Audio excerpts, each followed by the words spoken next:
Alright guys, BLM here, back with a new video, and in this video, we're doing something a bit special here, as this is somehow going to be my 500th video on the channel, because I did want to do a bit of a different ranking here. Now obviously I've done a lot of season rankings in the past based around specific shows, however I've never done one combining all these shows together. So here I will be talking about my top 25 seasons of reality TV, essentially of all time. Now, all these shows are essentially going to be competitive reality TV shows, as that's really all I watch. And obviously, if you know the channel, you should know the type of shows that are expected to be on here. However, I've never done the thought process of merging all these season ranking lists together and seeing what ends up coming out of it. Now, initially coming into this list, my plan was to create some sort of restrictions to where there couldn't be more than a certain amount from any show. However, when putting the list together, I decided to get rid of that rule. And while, yes, it does leave to certain shows being more represented than others, I do feel like this is a more genuine list. I will say this is an extremely biased list. Unlike even my normal season rankings, where obviously there is just bias inherently in those, I feel like this list is even more biased, where I did decide to add a lot more of my personal connection to seasons to factor into the ranking of things here, which might lead to certain placements being a bit different than what they are on my typical season rankings. But with that, let's start off by talking about some honorable mentions. Now, unlike normal honorable mentions, this isn't specific about the season, it's more so about shows that didn't end up being represented on this list I at least want to briefly mention. First up are a few of the international Big Brother series.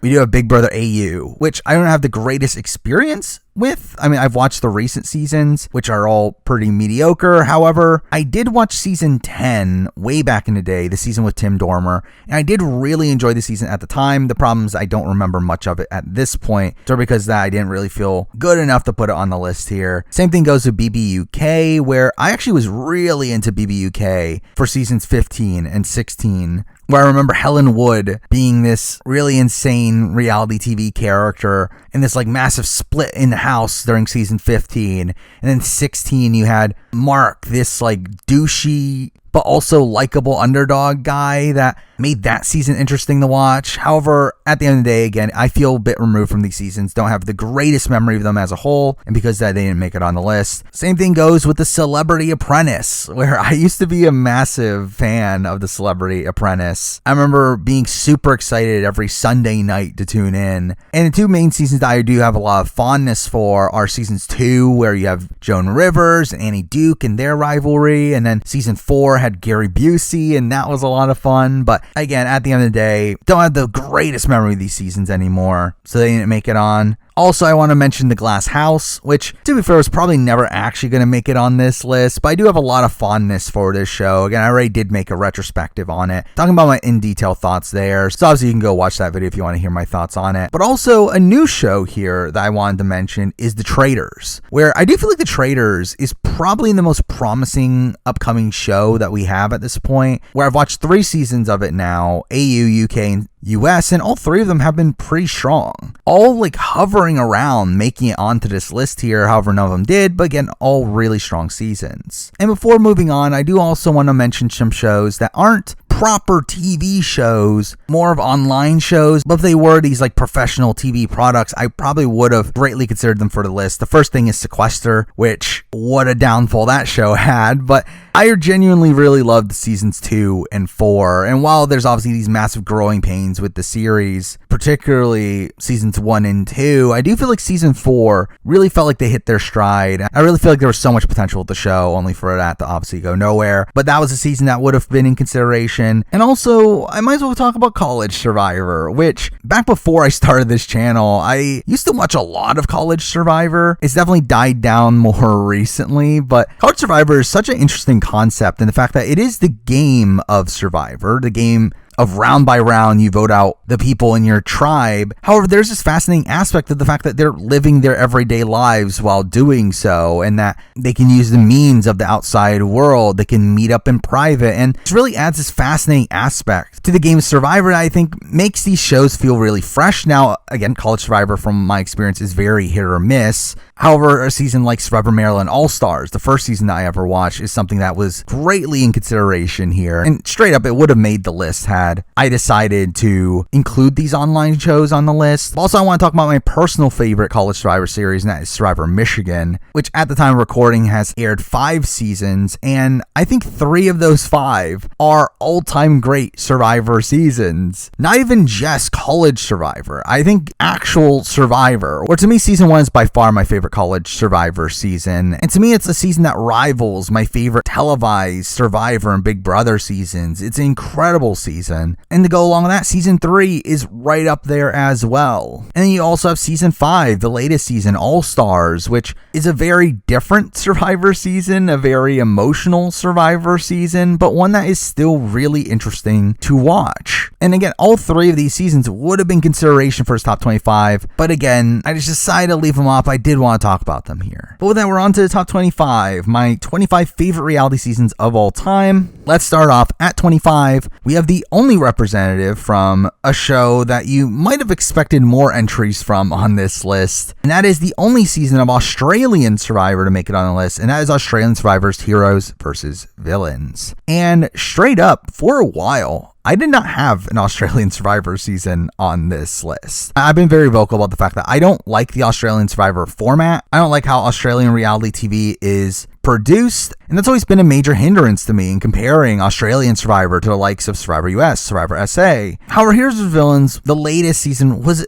a really great ride, and while it still has the typical trappings of non-elimination episodes, certain slower points in the season, there was still this incredible stretch, particularly in the middle of the season, that was just incredible. And really, a lot of the season just comes down to George. I mean, George is one of the greatest reality TV characters of all time, and having him dominate the game in this really fascinating way, with these really incredible rounds of gameplay. You have the Frasier boot, the Stevie boot, the Jordy boot was incredible, though didn't have anything to do with George, but still. The merge round was incredible. The Shawnee blindside, like there were so many great rounds of gameplay across this season, to where despite the fact that I thought the beginning was just okay and the ending of the season was kind of slow, it's still a really great season through and through, and by far the best Australian Survivor season. Now again, obviously I did very much consider the likes of 2017, I did consider Champions of Contenders, which has always been a season I personally liked, Brain versus Brawn. However, I did feel like Heroes vs. Villains was the best season of the bunch, and again, with so many shows fighting for these top 25 spots, with me having no restrictions on the list, it did leave only one Australian Survivor season here, and because that's here 25. Now number 24, we're wrapping up Australian TV already. What a shocker, but it's a show that you're probably not fully expecting, and that is The Amazing Race Australia Season 2. And straight up, this is a massive surprise to me that I never watched this season until last year, where I decided to just binge all of Amazing Race Australia, and most of Amazing Race Australia is pretty bad, but this was the only bright light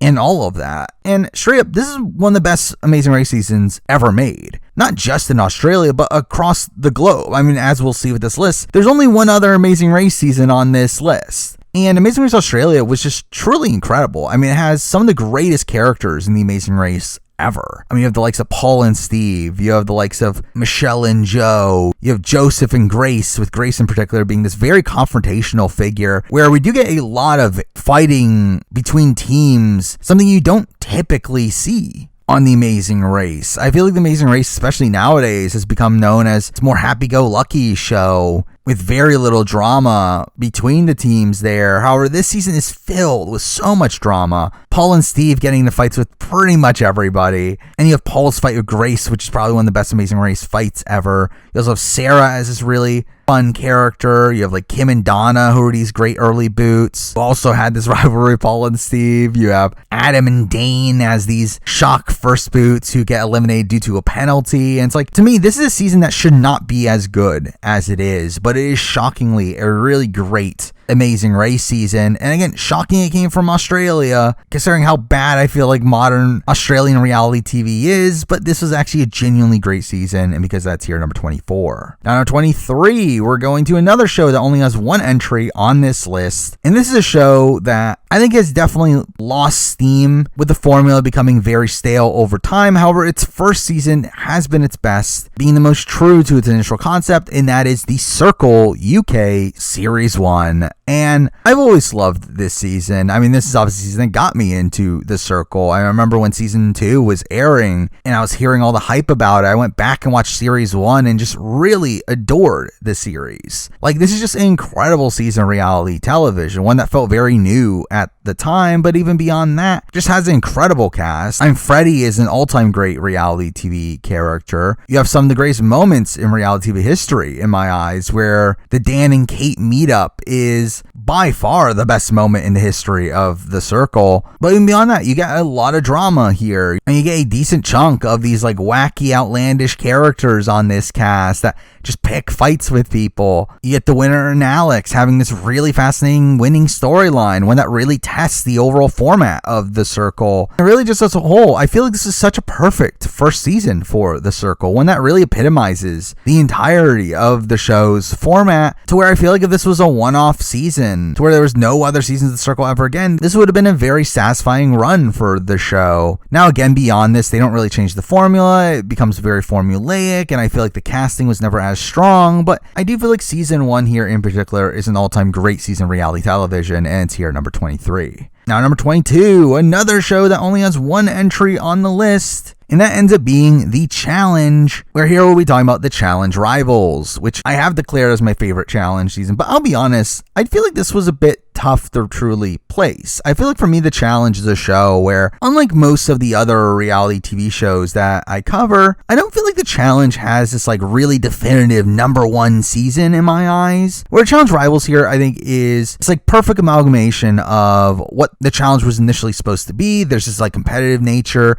to the show. There's these pre-existing relationships that play a major factor into the season. There's a lot of messy drama. I feel like this is exactly what you would want from a challenge season. However, at the same time, it is a much smaller scaled season than most challenge seasons, to where I did feel a bit weird having this as the only challenge season on the list, but I do feel like it is the most consistent season of the show. And while the likes of like Free Agents and The Duel and even War of the Worlds 2 were definitely in consideration here, I did feel like Rivals was a season that kind of felt like the epitome of what the challenge is supposed to be. And again, it has a lot of great moments here. I mean, this is obviously the return of CT, where he has this great comeback season. You have the relationship between Cara and Laurel, to where they actually become friends, which ends up being one of the most interesting relationships across challenge history. You have Bananas starting to cement his legacy here, with him getting his 3rd win. And this is the final season of the Wes and Kenny rivalry, which that felt like a great payoff to that relationship here.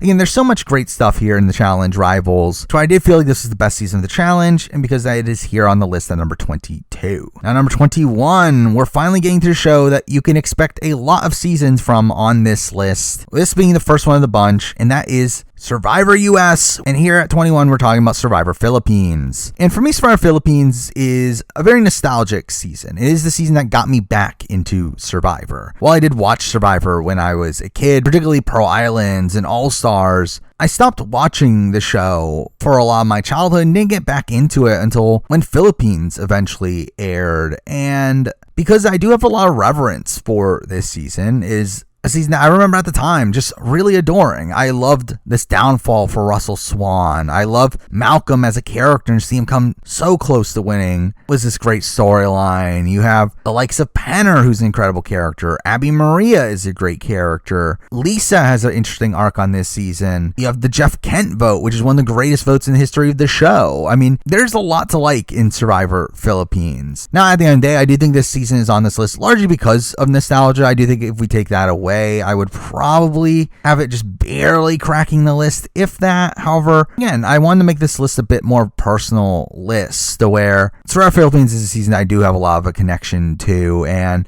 beyond that, I do think it is still a legitimately great season of Survivor, though one that, again, does have its slow points here and there, but still one of my personal favorite seasons, and it's here number 21. Now, number 20, we're moving on to another show that only has one season on the list, and that is the only other international Survivor series, and that is Survivor SA, where here I'll be talking about Survivor SA Philippines. Essentially going from one Philippines to another. But SA Philippines for me is another really important season in my eyes. And the fact that this is the season that truly got me into international Survivor. Where obviously I've been watching Australian Survivor for a bit, but that had been all that I watched. Well, I believe I had watched Survivor UK way back, which was terrible. I never really expanded outside of Australian Survivor at the time that SA Philippines originally aired. And if it wasn't for SA Philippines, I might not have started this channel. Or by the time I started this channel, a lot of my motivation for talking about these international Survivor seasons obviously came from the fact that not too long ago I had binged all of them and wanted a means to talk about them. And obviously all that starts from SA Philippines. But even beyond that, I mean, this is one of the craziest seasons of Survivor. We get two of the greatest opening episodes to any season ever, with a really insane blindside in episode 1. And then episode 2, we get to a rock draw. And throughout the rest of the pre-merge, we have a lot of insane votes here and there. And while the merge itself can be looked at as a bit underwhelming, I still think we get some interesting votes like the Shanae boot. And the end game is really, really great, where it's this question of, can Werner actually pull this off? And we have his great move at the final 5, only be taken out final 4. And we end the season with Tom Schwartz winning Survivor, which is just incredible, obviously.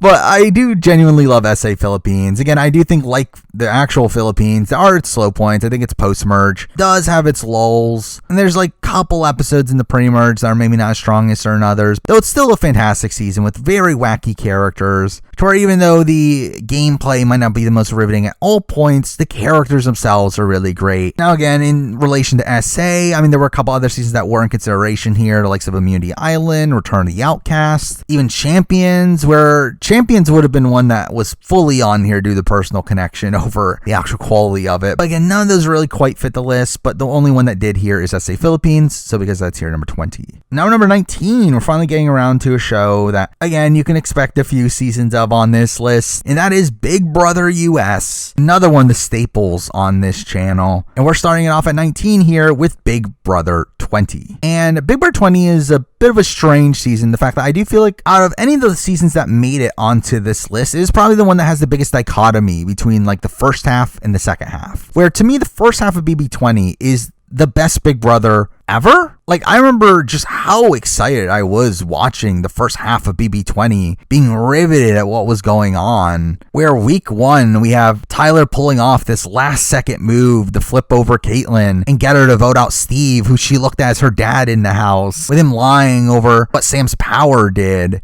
And then week 2, we have him manipulating Caitlyn to backdooring the leader of her own alliance in Swaggy. Week 3, we have the opposing alliance winning HOH and targeting Tyler's alliance, only for him to still blindside them with who exactly they vote out, and at least the opposition fracturing even more, to where we get the great daughter's birthday moment. And pretty sure it all culminates in this Rachel blindside. Probably one of the best blindsides in the history of Big Brother in my eyes. Another instance of Tyler getting his own alliance to blindside one of its own members. And all this is just fantastic. Like, this is all some of the best Big Brother I had ever watched. And even then, the second half isn't entirely bad. I mean, the Bailey boot week still had some interesting moments. I mean, Fessy ends up targeting his own ally in Scotty. Again, a lot of this downfall for Falte across this season was just incredible to watch. However, again, the back, third in particular is dreadful. I mean, after the Scotty vote off, it is pretty dead. And that is why the season isn't much higher on this list. But again, the first half of the season is some of the best Big Brother I had ever watched. And because that, for me, it is here at number 19. Now, number 18, we're going back to Survivor US, where here we have Survivor San Juan del Sur. And this is a placement that is, again, different than my last season ranking. To be fair, this probably would be higher if I were to redo the season ranking right now. But San Juan del Sur is a season that I've always had a personal connection to. Even though people didn't like San Juan del Sur at the time, I always really liked it for some reason.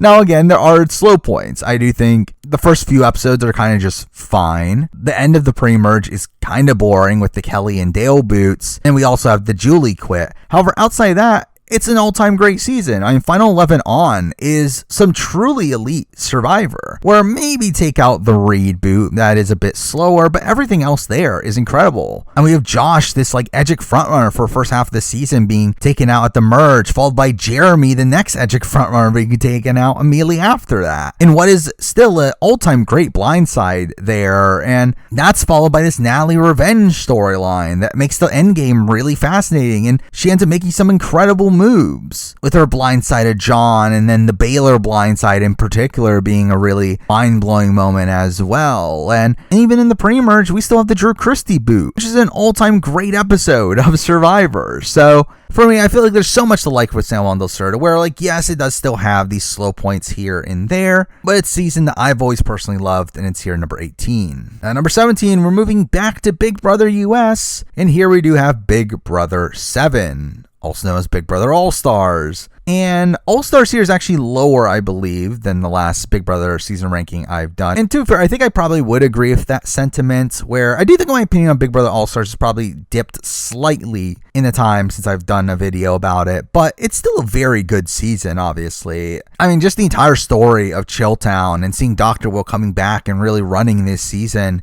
is really interesting to watch. And also we have the story of Janelle, who ends up essentially comping out to Final 3, is pretty insane. We have the entire storyline of the Sovereign Six and their downfalls across the season. We get to see Danielle Reyes have to play from the bottom, and that was really interesting to me. Though I think the thing that's kind of stuck out to me over time is the fact that I do think this all-star cast is like a little underwhelming, in the sense that I do feel like a lot of people that were brought back here were not the greatest players in the world, and mixing that with the fact that some of these bigger names end up kind of going out in a whimper, which to be fair is a trend with all-star seasons. But here, the likes of a Nokomis, a Diane, they don't really get much to do on this season, but it's still a strong season overall. I think it's probably one of the most consistent Big Brother seasons, to where, like, I don't think there's a true slow point in the season. I think it's one that, again, never really hits the high highs of all-time great Big Brother, which we will talk about, but I think it's also a season that never really has a true low, which is very rare with Big Brother, and that's why it's here number 17. Now, number 16, we're finally getting on to a new show that I haven't talked about just yet. You know, it's technically a different iteration of a show we've already talked about, and that is Big Brother Canada, where we're starting this off with Big Brother Canada 9. And really, BB Can 9 here felt like a breath of fresh air for BB Can, where it felt like the start of this renaissance for the show to a degree, where BB Can was always like this very strong product early on, but it did have this lull where season 6 was good, but it was edited terribly. And then we had season 7, which was a much slower season. Season 8 was obviously a disaster. So coming to season 9, it did feel like this was a bit of a resurgence for the show, a season of the show where they kind of learned from their previous mistakes. And while it was still a season that didn't have the greatest amount of fans and almost no one in this house knew what they were doing, that's what kind of added to the fun of it. The fact that everyone was terrible at the game, which leads to pretty much everyone playing poorly, but it still leads to interesting TV despite that. Well, I think the big moment from the season is obviously Jed not using the veto on himself, which is, again, a hilarious round of gameplay where literally everyone in that week is making a move against their own best interest. You also have the Kiefer backdoor, which they don't go through with, which is insane. You have this Sunsetters Alliance that seems set to run the entire game after the first 2 weeks, only for them to completely fracture by week 3. And then you have this resurgence for Ty at the end, where, and I've been open about the fact that I don't think Ty is as good of a player as what a lot of people seem to think of him, but it still makes his overall arc a really fun one, to where he develops this more cutthroat nature towards the end and starts to win comps, but at the same time is making some suboptimal strategic decisions and is also having some terrible jury management, which made his eventual win that much more riveting, as you didn't know if he was actually going to be able to win despite these things. So again, I feel like overall BB Can 9, incredible season, a train wreck of a season, but in a really fun way, and because it's here number 16. Now number 15, we're on to the other season, The Amazing Race, that I was mentioning, the only season of The Amazing Race US that is on the list here, and that is The Amazing Race 5. And to me, The Amazing Race 5 is just a genuinely fantastic season. It is an incredible season of reality television, where it really feels like this is a season where they just got everything right. I mean, while yes, there are like certain non-elim placements that aren't ideal, and the yield is still kind of mediocre, this is probably one of the seasons that fulfills the initial concept of The Amazing Race the best. This is a season with an incredible cast. I mean, Chip and Kim are such likable winners, and their underdog victory is really great to see. You have the likes of Colin Christie, who are probably the most entertaining Amazing Race team ever, Colin in particular being the best character in the history of The Amazing Race to me. And we get so many iconic moments, from like Colin almost being arrested, we get My Ox is Broken, we have their comeback in the penultimate leg, which was just some of the most riveting Amazing Race that there is, We also have Sharla and Myrna, who are also two of the greatest characters in the history of The Amazing Race. And their rivalry with Colin makes for great TV. Even early on, we have the downfall of Allison and Donnie, which is this fun early storyline. And really just all around. Again, this is a consistently great season. I don't think there's a single bad episode this entire season. It has one of the best casts The Amazing Race has ever seen. And also, it feels like a season that really fulfills The Amazing Race's concept, where we have so much of the season focusing around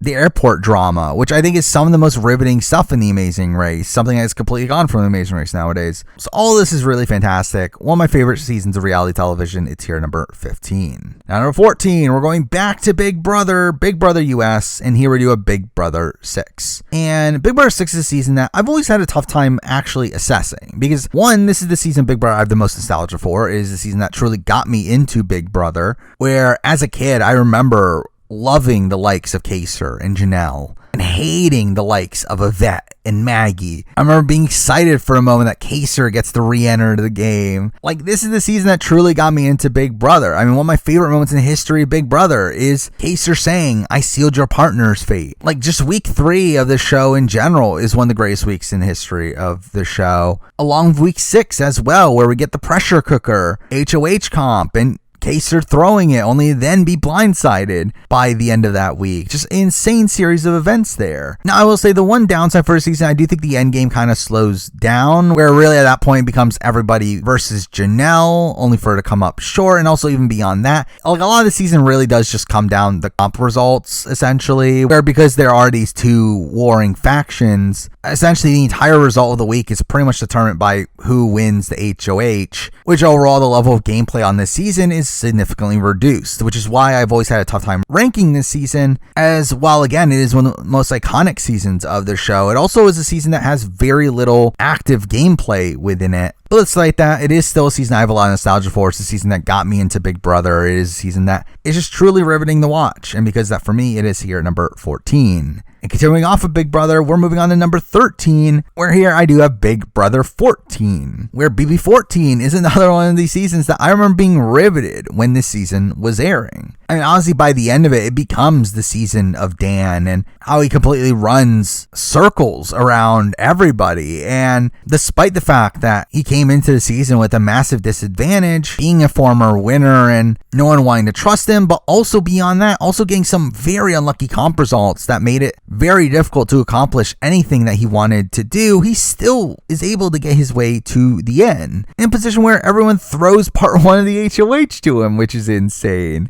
I obviously get Dan's funeral, one of the greatest moments in the history of Big Brother, and just in general, obviously this season is largely remembered for Dan, but even beyond that, we get some great storylines from Ian being this underdog, likable, nerdy super fan that ends up winning the game here. I also really loved Frank back in the day, which is not aged well, but I still think he gets a really fascinating storyline of him constantly either being on the block or having to win a competition to survive in the game. We also get these other vets coming back, where it was interesting to see Boogie and Janelle return here. It was interesting to see Brittany play a pretty solid game on this season. And we also have this like really explosive beginning to the season where Frank and Boogie are able to flip the entire house on Willie, only for that to all culminate in Willie's expulsion. And again, there's so many great moments here on BB14. So while the overall casting might be a bit lackluster, especially from the newbie point of view, I do feel like it's still a great season despite that. It's here at number 13. Now number 12, we're moving back to Survivor, where here we're having a season that I look at very similarly from the Survivor point of view, and that is Survivor Micronesia. Micronesia obviously is known as one of the better seasons of the bunch. And I do think by the end of it, you kind of look at it as the season of the Black Widow Brigade, where they end up running the entire post-merge section of the game, leading to some of the greatest blindsides in the history of the show. Ozzy blindside, followed by the Jason blindside, followed by Alexis being idled out of the game, followed by obviously the Eric Reichenbach blindside, which is widely touted as one of the greatest moments in history of the show. But even beyond that, I feel like the pre-merge is also pretty strong. Not as strong as the post-merge, where I do think the post-merge is some of the best Survivor in the history of the show. The pre-merge does still have its moments. I do think the Johnny Fairplay quit in the premiere is this really interesting way for the season to start. You actually have some interesting things going on at the fans tribe with Joel and how he's targeting Mikey B for like no reason. That leads to interesting results. We get this like Penner versus Suri feud that was interesting. Like there's a lot of great stuff going on there. I will say the post-swap is a bit of a drag, which is why this isn't probably higher on the list. But I think considering the fans versus favorites theme, I think everything really just works here. Where yeah, despite there being some fans that were not the greatest casting, I think as a whole this is still an incredible season through and through, and it's here number 12. Now number 11, guess what? We're keeping with Survivor, and here we do have Survivor Pearl Islands. And this is a season I did struggle with where exactly to place it, because this is a season I do have a lot of nostalgia for. It is a season that, again, I remember very fondly as a kid. I remember loving Rupert at the time of Pearl Islands. I remember Fairplay and his lie. I remember the overall pirate theme being really cool. And nowadays, it's still a great, consistent season of Survivor. I think it is obviously an all-time great season of Survivor. And it still has some of the greatest casting choices in the history of the show. I mean, Sandra, Fairplay, Rupert. The Rupert Blindside is one of the greatest episodes in the history of the show.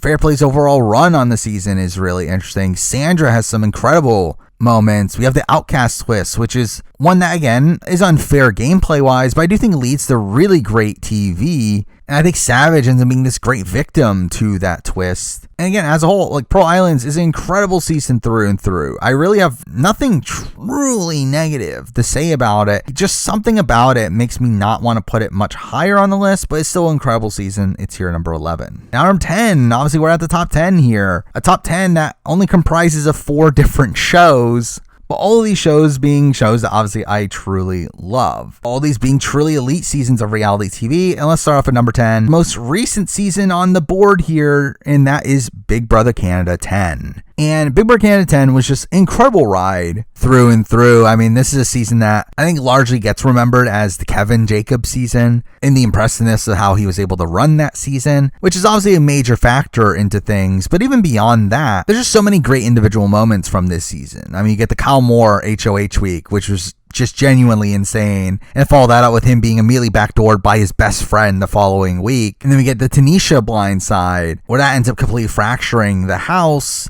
only for that fracture to almost not even last a single week, with there being this potential flip against Gino at the double that doesn't fully go through. We get this Herman blindside the following week. We obviously get the Gummy situation, which is pure insanity. All that leading to this massive downfall for Josh, which I think was really riveting TV, where he just makes incorrect decision after decision, where despite him coming into the jury phase as the favorite to win the game, he just continuously burns jury vote after jury vote, all culminating in the Betty blindside, which is just one of the best moments in the history of the show. And the fact that Kevin was able to pull that off despite facing so much adversity is what truly makes this an all-time great season of the show, but not even the best BB Can season yet. But with that, it is here at number 10. Now number 9, we go from BB Can to BBUS, the last BBUS season on the board, and that is Big Brother 10. Which again, this is a shakeup from the last time I did my list, where I have done a list mixing BB Can and BBUS before, and BB10 was on the top of that list, where now it's number 2. However, despite that, BB10 is still an incredible season. It is still a great season through and through. Again, still seeing Dan have this great storyline across this season, starting off with his closest ally being blindsided out of the game and him having to recover from that, is still really riveting TV, making him one of the most satisfying winners in the history of the show. But even beyond that, we get some great characters outside that. Entire coven and the inner turmoil within them of this constant fighting between Keisha, April, and Libra was just really riveting TV early on. We obviously have all that culminating in Keisha's birthday,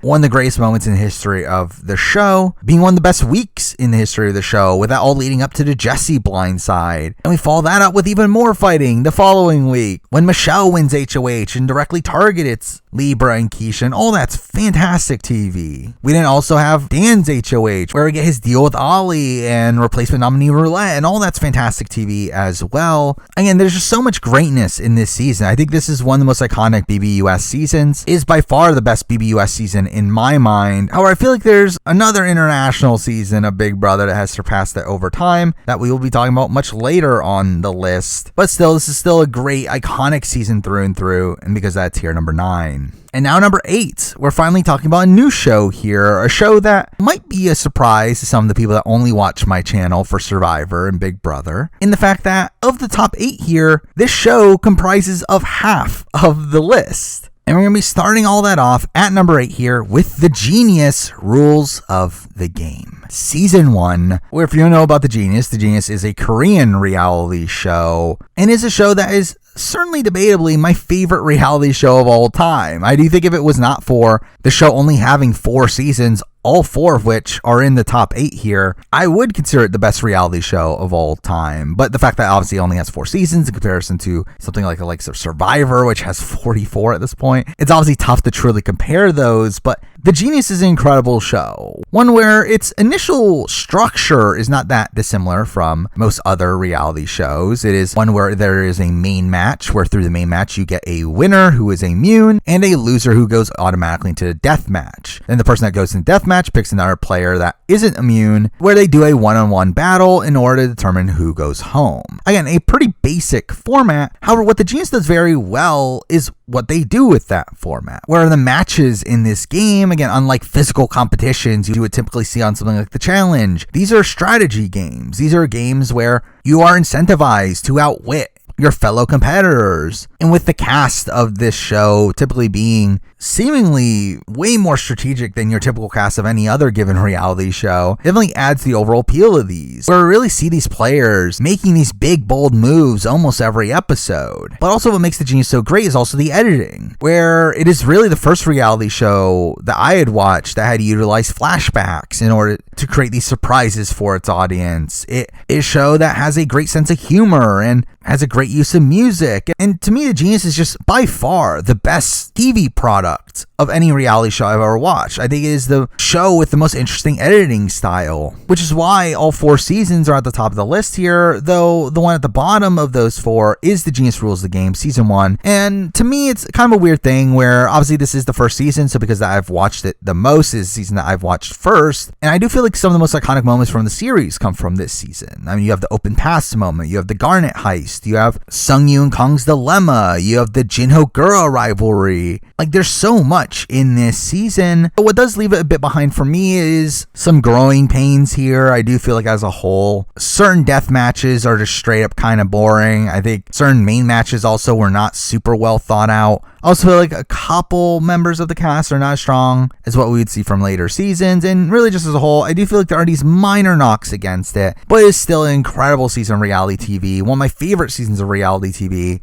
And because that is here number 8. Now, number 7, guess what? We're talking more about The Genius, and here I do have The Genius Black Garnet, season 3, which this is a change from my season ranking, where there's a certain season that ends up being way higher on this list than what it was on my last Genius season ranking video, but Black Garnet is still an incredible season. I think this is actually probably the least flawed Genius season in my eyes, but at the same time, it's probably also the least iconic season to me. I think it is the season with the least amount of all-time great moments in my eyes, but it is such a consistently strong ride. I mean, obviously the story of Dongmin and Hyungmin and how they dominate the game is really interesting. We have the final 7 round where the entire game flips on them, but they're able to recover from that. That's really interesting. We have interesting characters like Ah Young, Yeonju, and Kyunghoon, Youngsung, Jungboom, and there's so many great characters on this season, as there is with any Genius season. And I think just in general, this is probably the best cast strategically of the bunch, but again, I do think there is kind of this like minor lack of all-time great moments. Well, again, you have that final 7 episode, you have like Dongmin tricking Yeonju in Monorail, you have Kyunghoon in episode 1 screwing everyone over. Like, there are some good moments, but at the same time, I don't feel like the season has the high highs of seasons 1, 2, and 4, but it's still an incredible season despite that. Still all-time great season reality TV, and it's here number 7. Now number 6, another Genius season. What do you know? We're talking about the Genius Grand final season 4, the final season of the show, and still an incredible season at that. A season that really feels like this perfect culmination to The Genius. One where, again, I do think there are flaws in this season. I do think the overall game design at points is a bit rocky. Some of the main matches are terrible, but it really feels like this satisfying farewell to the season. I mean, the opening scene to this season is one of my favorite moments in the history of reality television. I just love the way that they really got back almost all of the biggest players from the previous 3 seasons and were able to reintroduce them in a really satisfying way here. And really that premiere is just so perfect, where we end up having Sangmin being Sangmin and blindsiding the entire group. By the end of the first main match, then we get this great death match between Junseok and Jung-hoon, where Junseok just completely outplays him there. Episode 3 is also a massive highlight of this downfall for Sangmin. And we have this great underdog arc for Kyung-hoon for the rest of the season. Where also we have this essential coronation for Dongmin, with he ending up winning again here, being the definitive best genius player, and him outplaying Hyungmin in that final 3 episode, which is a great moment. Like, really just all as a whole, I feel like this is such a satisfying payoff to The Genius. It is a great culmination of The Genius, to where while like the certain bits and pieces of the seasons are probably not as strong as season 3 in particular, I do feel like it is how much of a celebration of the show that it feels like that does leave it a bit higher for me at number 6. And now number 5, and we're at the top 5 here, and despite the top 8 being half Genius seasons, we're actually at the top 5 here, where over half of this top 5 are from a different show. A show that you would expect to be very high on this list, and we're starting it off of the season from that show here. At number 5, I do have Survivor, David vs. Goliath. And David vs. Goliath this season for me that I think continues to grow on me over time, to where I really liked it at the time, obviously. I think it is really the last season of Survivor US that I was genuinely riveted and excited to see what was going to happen the following week, where we were getting these consistent, great vote-offs round after round, and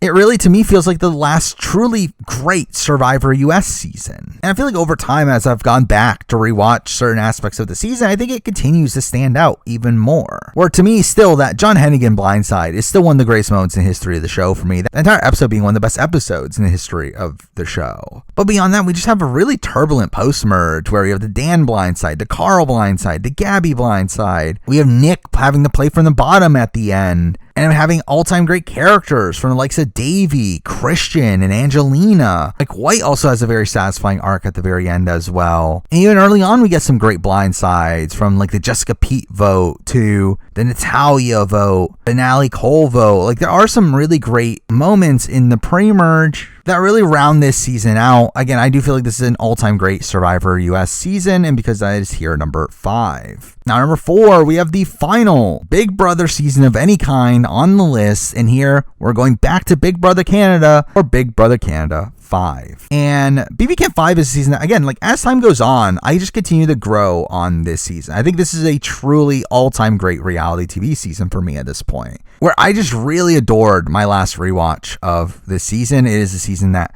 doesn't have a boring week to it. I think like literally every single week of the show, while again, there's still like certain weeks that are better than others, there's never a bad week. I mean, week 1, we already instantly have this Mark versus Dimitri vote, which is just a really insane one. Well, yes, it could have been portrayed better, could have lasted more than just one episode. Still was a really fun vote there. We didn't have the Dallas boot round, where there's a lot of craziness going there with him trying to save himself. We then have Cassandra going on her way out, and that ends up being an interesting downfall for her. The Gary boot's a bit less interesting, but we get the Emily boot where she gets blindsided, and that's obviously followed up by one of the greatest moments in history of the show, when the Netta blindsided, the double eviction, which is an incredible moment, especially when that's followed up by Cindy getting her comeuppance the following week by her getting taken out, only for that to be followed by Bruno getting taken out. It ends up being this like really big battle between him and Kevin, Ike and Dimitri, but then we get to this end game where it's really just Kevin winning out, which can be boring. I do feel like it actually ends up playing out in the most interesting way, where both Ike and Dimitri continue to stay despite Kevin winning out, leaving them in the endgame all together, and it ends up being this very satisfying arc for Kevin, in that he ends up winning the game in this really fascinating way of him having memorized the type of questions that BB Can uses, and uses that to know exactly what to study for the endgame comps, and all that's a really fun arc. I just feel like this is a season that is nonstop, really fun, again, great cast. Where even the newbies on this cast, again, you would think it would be these duds considering it is a fan's favorite season, but all of them are really great in their own right. I mean, mixing that with obviously these satisfying arcs for Kevin and Aika and Netta, it really ends up leaving this my favorite BB season of all time at this point, and because that's here number 4. Now number 3, and here we're finally wrapping up the talk about The Genius, the last season of The Genius on the board, and one that is kind of a weird choice, and that is The Genius Rule Breakers Season 2, which is weird considering this is almost universally looked at as the worst Genius season. However, it's a season that I will admit 100% it is technically not the best Genius season. I think looking at this from a more critical point of view, a point of view that I did look at for my season ranking, I do think in reality it is a deeply flawed season. It is a season that has some kind of wonky game structure. Certain main matches were not fully thought through. You also have kind of just an okay cast, where obviously you have the likes of Sangmin, which we'll talk about, and Hong Chul, which really stand out. Outside of that, everyone else just kind of good. But really, for me, this season ends up having some of the most iconic moments in the history of reality TV for me personally, and a lot of that is because of Sangmin. Like, I truly adore Sangmin's run on this season. While yes, it could be looked at as like this is just a coronation for Sangmin, there's not much difficulty for him, I do find this season to just be riveting TV for me personally. I mean, the Token Immortality and everything revolving around that is some of the greatest TV I have ever personally seen. Like, that episode 6 is one of the greatest episodes of reality TV ever in my eyes. There's so many twists and turns in that one singular episode. But we follow that with God's Judgment, which is another great game. One that is essentially Sangmin's version of Open Pass. We get this great arc between Sangmin and Yohwan, where it all culminates in Sangmin using the Token of Immortality to save Yohwan at Final Four, and that's pretty fun. We get this great arc for Jinho as well, coming in as the previous winner, yet despite that playing probably his strongest game of the bunch and getting taken out kind of due to a fluke of him continuously tying in Indian Hold'em. But again, it is a season that I fully recognize. This is not the best Genius season. However, it's the Genius season that I've always personally really loved. And a lot of that comes down to Sangmin and how much I love Sangmin's role on this season. And because that it is the best non-Survivor season on this list here at number 3. And here we are at number 2. And again, as I said, top 2 here are both Survivor US seasons. Both what you would expect if you've seen previous lists of mine, but let's just run through them anyway. At number 2, I have Survivor Heroes versus Villains. Again, still a very iconic season of reality television. Pretty much the definitive all-star season for any reality show. One where we get some of the greatest moments in the history of Survivor throughout all of this. We get Parvati's double idol play to take out JT. JT giving his idol to Russell is really insane. We have Tyson essentially voting himself out. That's really great. We have this Rob versus Russell rivalry. With the story of Sandra and her becoming the first ever 2-time winner. We have other more minor storylines that are still really great, like Colby and his downfall. We get Cirie being blindsided early on from Tom's idol play and JT flipping on her. We get Coach's blindside, which has also been a fun one. We also get just Russell Hantz in general, who is incredible TV. And while it does become a bit toxic towards the end, particularly with the Danielle boot, I do feel like as a whole, it is still riveting TV through and through. Here's Villains, just a very iconic season of the show. One of the greatest seasons of Survivor ever. A really great amalgamation of some of the greatest moments in history of the show. And because of that, for me, it's here at number 2. Now, number 1, my favorite reality TV season of all time is still Survivor Cagayan. Now, I will say, I did rewatch Cagayan about a year ago or so, and I do think on the rewatch, I do recognize certain flaws with the season that I probably didn't have beforehand. I do think there's a couple pacing issues here and there. There's obviously a couple weaker episodes, but as a whole, Survivor Cagayan's still my favorite season of the show. It's still a season of the show that I have a lot of reverence for. It essentially takes the role of Survivor Philippines, but to another level, where Survivor Philippines was a season of Survivor that got me back into Survivor. However, I feel like Survivor Cagayan is a season that solidified my love for Survivor, whereas the first season of Survivor I watched unspoiled. It's the first season that I feel like was this fantastic ride from beginning to end, where you never fully knew where the season was going. Again, kind of like what I said with David vs. Goliath, I do feel like this is one of those seasons where I was just riveted to see what was going to happen week by week. It continuously mind blown at moments we were seeing. I mean, the Garrett blindside is still an all-time great moment of Survivor for me. We eventually get something like the Cliff blindside. The Sarah vote is still probably the greatest vote out in the history of Survivor. Get the LJ vote, the Jeffra vote. The Trish boot. Get Cass as a character who's an incredible TV figure, even though I don't think she's that good of a player. Spencer was this great ruleable underdog at the time. Tony's obviously this great character who's just really fun to watch. Wu was this really likable figure, and to see Tony trick Wu at the very end and take him is just incredible TV. Like, there's just so much to like here in my eyes. Toward display, yeah, there's a couple pacing issues here and there, and I can see the argument for Heroes vs. Villains being a technically better season. For me, Kage-yan is the one that I have the more personal attachment to. It's just a season that I have a lot of reverence for, and it's still just genuinely a great season even then. So because of that, for me, it is here at number 1. But there we go. I mean, that is my top 25 reality TV seasons of all time. My 500th video. But again, moving forward, just expect more of the same. I don't really plan on changing that much, but I still enjoy making the content that I do. So stay tuned for more reality TV videos, video game videos at points, other random videos. We'll see. But for now, that's the video. Thank you for watching.